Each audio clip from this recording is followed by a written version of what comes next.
irmão, bom dia, paz de Jesus. O que o Senhor hoje ele quer falar para nós está lá no livro de Jonas. Ele vai falar para nós sobre a palavra onde Jonas ele foi enviado por Deus a uma cidade, lá em Nínive, para que pregasse a palavra de Deus. Primeiramente, Jonas foi relutante, ele não quis ir.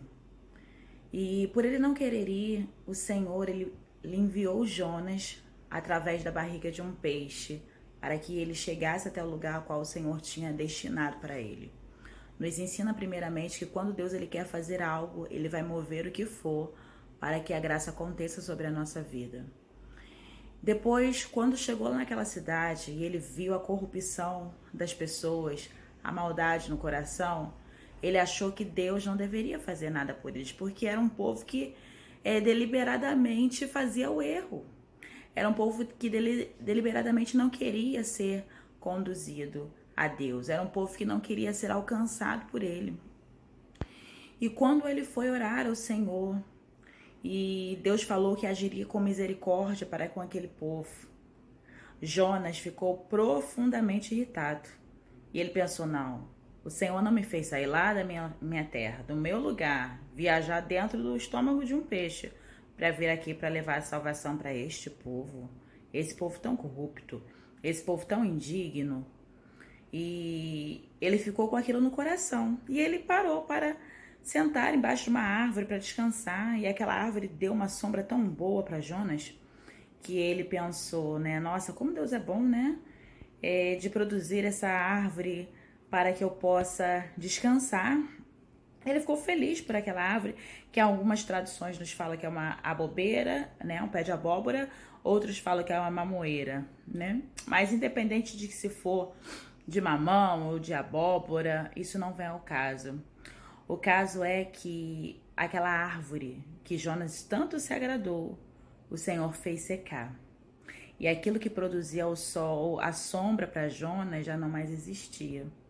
E quando Jonas percebeu que aquela árvore que dava sombra para ele não existia, ele chorou. Chorou como uma criança, porque ele perdeu a árvore que dava sombra para ele naquele momento.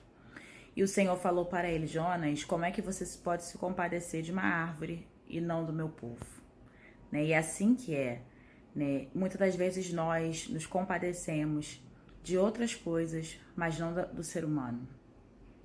Jonas ele se achou muito superior àquele povo, a ponto de que Deus não deveria olhar para eles. Ele chorou por uma árvore, mas ele não chorou pelo povo perdido de Deus. Quantas vezes nós nos colocamos numa postura de um povo superior ao outro? Nós nos achamos dignos de Deus, mas achamos que o outro não tem. Por que Deus abençoar? Por que Deus fazer com aquele que tanto erra? Por que Deus olha para ele que comete adultério, para ele que rouba, para ele que até mata muitas das vezes? Então nós nos colocamos numa posição de julgar o outro, quando o único que pode julgar é Deus. Deus é aquele que pesa os corações. E a mesma medida com que nós medimos, nós também seremos medidos, assim diz a palavra de Deus. Então é Ele quem conhece o nosso interior, é Ele quem conhece a nossa verdade. Então que nós não sejamos como Jonas, a ponto de achar que o Deus que olha para nós não pode olhar para o nosso irmão que falha, que não pode olhar para o nosso irmão que peca. E assim como Deus enviou o Jonas, que se achava tão correto, para ir lá, clamar por aquele povo, talvez seja você que o Senhor esteja enviando para levar para um povo que hoje pareça tão perdido de Deus. Para que seja esse sinal de Deus na vida de uma nação, de um município, de um bairro, às vezes da sua rua, da sua casa, para levar a evangelização. Então não seja relutante como Jonas, sabe? Mas que você possa ir por amor e olhar como Jesus nos ama, com um olhar misericordioso. E ainda bem que Ele não nos pesa conforme as nossos caminhos, né? Ainda bem que o Senhor não nos agracia conforme aquilo que nós fazemos, porque senão nós não receberíamos graça alguma da parte de Deus. Nós não seríamos alcançados pela misericórdia dEle, nós não seríamos olhados com amor. Ainda bem que Ele não nos olha com a medida com os nossos atos falhos, mas Ele nos olha com misericórdia. Então que a gente possa estender sobre o outro um olhar de misericórdia, para que Deus possa se compadecer da verdade de cada um e fazer com que eles possam ser restaurados.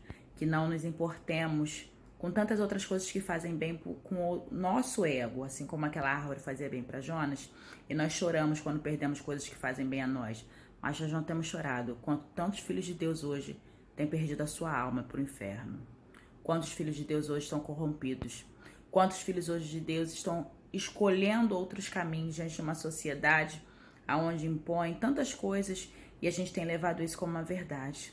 A gente não tem chorado pelos filhos de Deus que têm se perdido.